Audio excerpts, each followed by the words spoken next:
राधे राधे दोस्तों। आज की कथा है वृंदावन की चींटियां। आज की कथा का भाव बहुत सुंदर है। एक सच्ची घटना है, सुनिए। एक संत की, वे एक बार वृंदावन गए। वहां कुछ दिन घूमे फिरे, दर्शन किए। जब वापस लौटने का मन किया तो सोचा भगवान को भोग लगाकर कुछ प्रसाद लेता चलूं। संत ने रामदाने के कुछ लड्डू खरीदे, मंदिर गए, प्रसाद चढ़ाया और आश्रम में जाकर सो गए।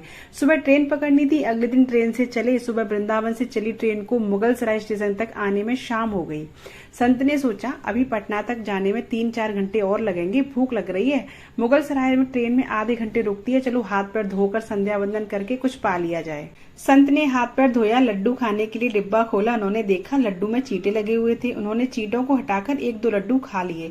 बाकी बचे लड्डू प्रसाद बांट दूंगा ये सोचकर छोड़ दिए। पर कहते हैं ना, संत हृदय नवनीत समाना। बेचारों को लड्डुओं से अधिक उन चींटों की चिंता सताने लगी। सोचने लगी ये चींटे वृंदावन से इस मिठाई के डिब्बे में आए हैं। बेचारे इतनी दूर तक ट्रेन में मुगल सराय तक आ गए हैं। कितने भाग्यशाली थे, इनका जन्म वृंदावन में हुआ था। अब इतनी दूर से पता नहीं कितने दिन या कितने जन्म लग जाएंगे इनको वापस पहुंचने में। पता नहीं ब्रज की धूल इनको फिर कभी मिल पाएगी या नहीं। मैंने कितना बड़ा पाप कर दिया, इनका वृंदावन छुड़वा दिया। नहीं, मुझे वापस जाना होगा। और संत ने उन चींटों को वापस उसी डिब्बे में सावधानी से रखा और वृंदावन की ट्रेन पकड़ ली।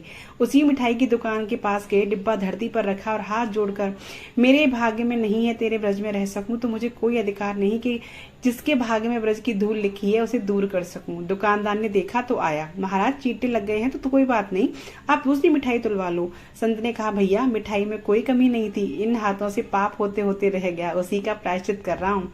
दुकानदार ने जब सारी बात जानी तो उस संत के पैरों के पास बैठ गया, भावुक हो गया।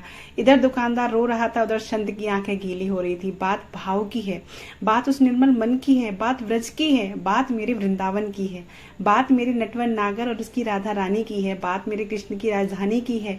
बूझो तो बहुत कुछ है, नहीं तो पागलपन है। बस ये कहानी घर में जब भी बाहर जाए तो घर में विराजमान अपने प्रभु से जरूर मिलकर जाए, और जब लौट कर आए तो उनसे जरूर मिलें, क्योंकि उनको भी आपके घर लौटने का इंतजार रहता है। घर में यह नियम बनाइए कि जब भी आप घर से बाहर निकलें तो घर में मंदिर के पास 2 घड़ी खड़े रहकर कहें प्रभु चलिए आपको साथ में रहना है, ऐसा बोलकर ही घर से निकले। क्योंकि आप भले ही लाखों की घड़ी हाथ में क्यों न पहने हो, पर समय तो प्रभु के ही हाथ में है ना।